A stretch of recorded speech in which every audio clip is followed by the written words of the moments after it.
Transcription number 108.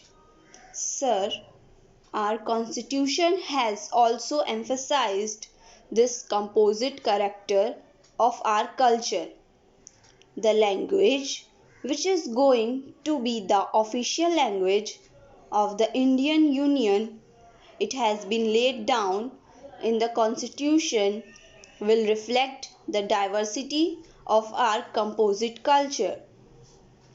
There is no attempt anywhere at establishing uniformity. From this point of view, the attempts to reorganize the states' reorganization, the differences which exist, is a move in the right direction. It is a wise and a statement-like move.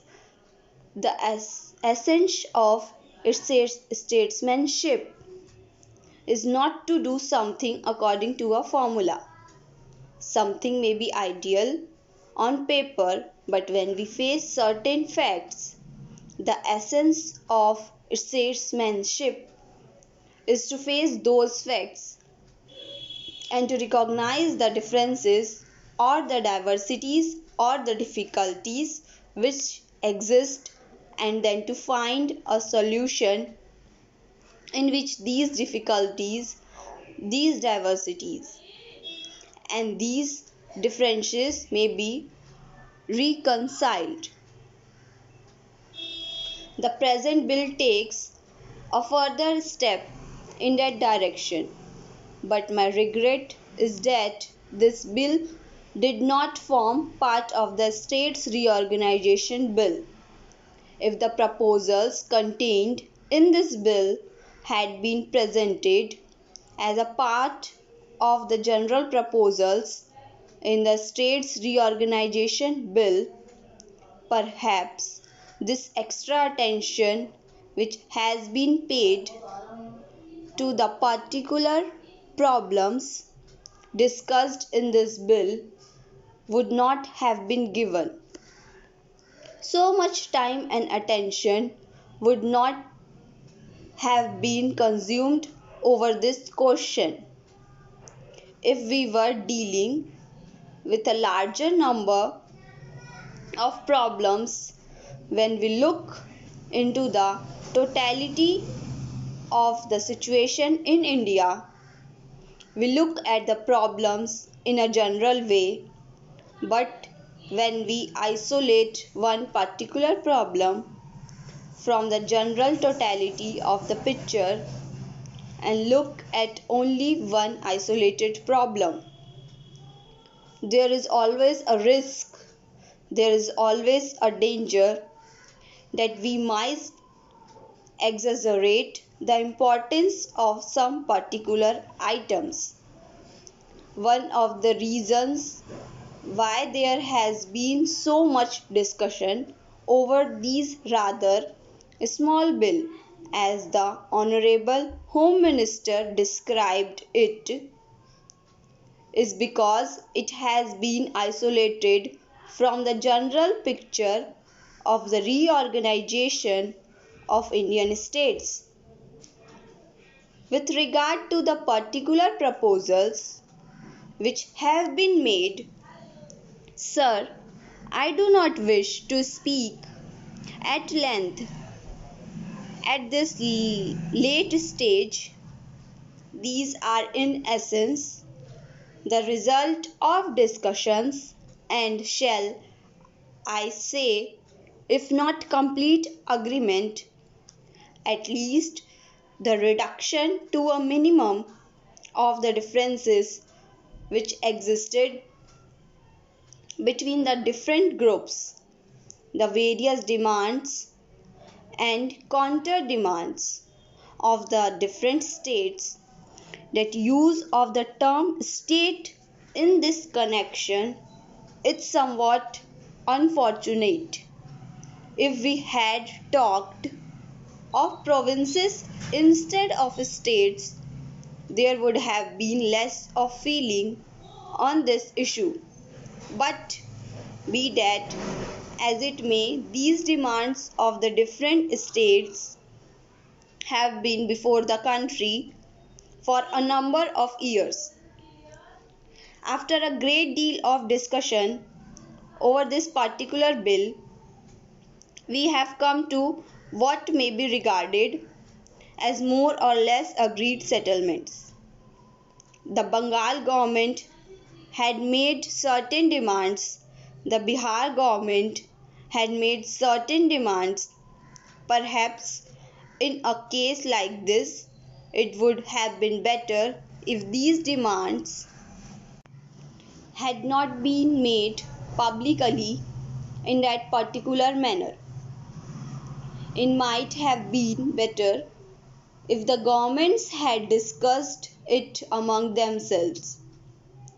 But whatever that be, the State Reorganization Commission took into consideration all the recommendations, all the demands, all the claims and counterclaims of the different states, and they made certain recommendations with regard to the transfer of certain territories from Bihar to Bengal in the northern region and certain territories from West Bengal to Bihar.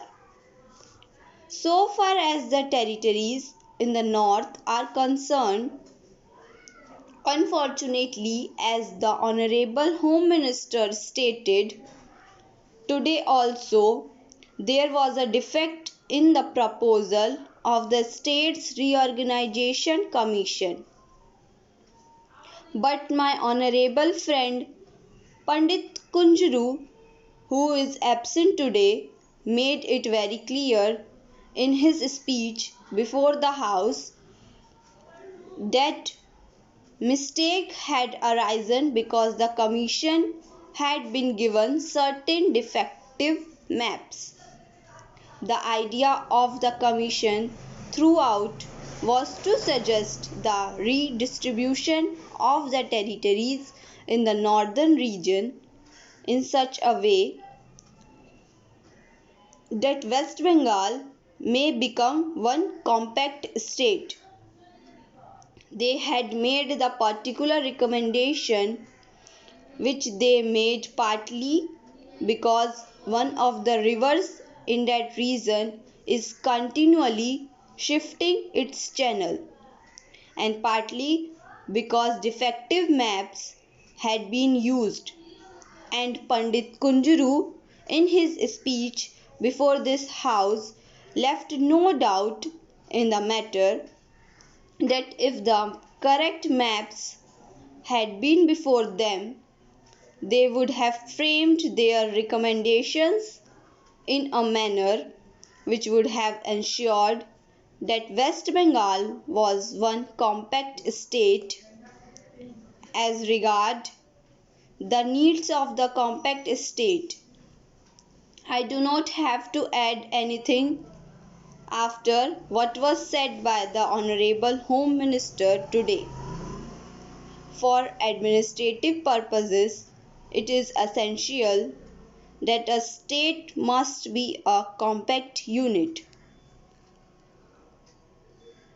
because otherwise, with regard to the problem of law and order, with regard to the problem of movement of goods, particularly with regard to the smuggling of materials and goods from India into Pakistan, if in this border region a state divided into two different units with another state intervening in between would face all kind of difficulties.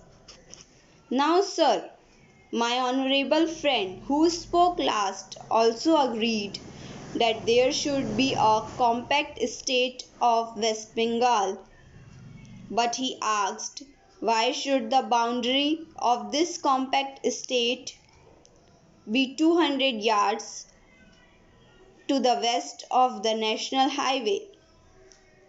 Now, sir, it is obvious that if you are going to make it a compact state, that area which connects the two disjointed parts must be of such a size that it is a practicable proposition. You can theoretically give only 100 yards all along the Pakistan frontier, but obviously such a transfer of territory would not serve any purpose whatever. Now a suggestion has been made that the national highway with an area of about 200 yards to the west of it would be the boundary lines in order to ensure proper arrangements for the maintenance of the road and also for the vigilance. Thank you.